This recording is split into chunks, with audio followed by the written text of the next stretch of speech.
Hi there, Loy Machedo from loymachedo.com. I'm going to give you the book review for the book, The Power of Now by Echkart Tolle. Now, before I start, thrashing the book, let me give you certain facts about the book.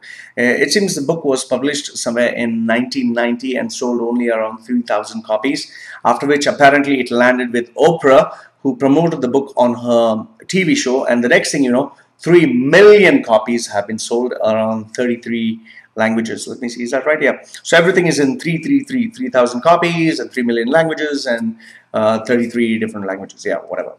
Okay. So now let me get into the actual book review by itself. The book consists of all these topics like, let me just look, life in the now, ego, non-ego, enlightenment, manifested, not manifested, transformation, and just being. So it's not actually in that order, but this is more or less a nutshell of the whole book. So what is my opinion about this book? In the likes, if you consider Deepak Chopra a nutcase and Joe Vitale an idiot, Echkart Tolle would be the climax. I mean, the problem with these people is they tend to give you some spiritual terms, then they give you a brief explanation of some mumbo jumbo nonsensical stuff, and they add a little bit of a scientific theory to it, and then they try to relate it to day-to-day examples, and voila, they try to make it a philosophy by itself, which is actually nonsensical. Let's say, for example, you say that by being, if you want to be, you just try to be by not being. So does that make actual sense? No, it does not make sense. And then when people listen to a statement like this, they go like, oh my God, wow, that is so deep and profound. I spoke to a couple of people who have read this book, and I try to ask them what did they understand, because I didn't understand nuts. And they just replied that it was way above their head. Now, obviously, for people who cannot seem to understand, they will endorse this book, like Deepak Chopra. He himself speaks a whole lot of nonsense. And if you actually see his debate with Sam Harris, check it out on YouTube. Deepak Chopra versus Sam Harris and another guy, I can't remember his name. Deepak Chopra got hammered brutally.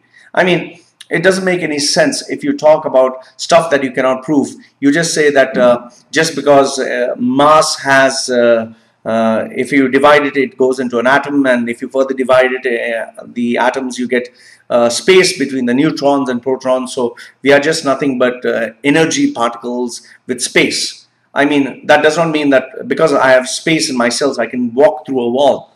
So people keep talking a whole lot of garbage, and this book is a manifestation, using his term, a manifestation of absolute nonsense. In fact, I hated the book so much, I gave it for free. So I got rid of his entire collection. So if you want my honest opinion about this book is a waste of time, absolute nonsense, serious gibberish, and it is for those people, those people who are trying hard to think of a meaning to give to their lives, trying to find some sort of spiritual reason. So this book might relate to them, but in the end, it is nothing but just mere words, stupid experience, and mindless collection of jargon. So if you're looking for something that would waste your time, my friends, this book is meant for you. But for people like me who believe that you need evidence, you need proof, you need reason and logic, I would say this book lands out at one of the worst scores that I can possibly give. I would give it a -10 out of 10. And I, in fact, got rid of all his books and everything else in relation to this author. So, my dear friends, this is my view of Echkart Tolle's The Power of Now. Absolute gibberish, total bullshit, and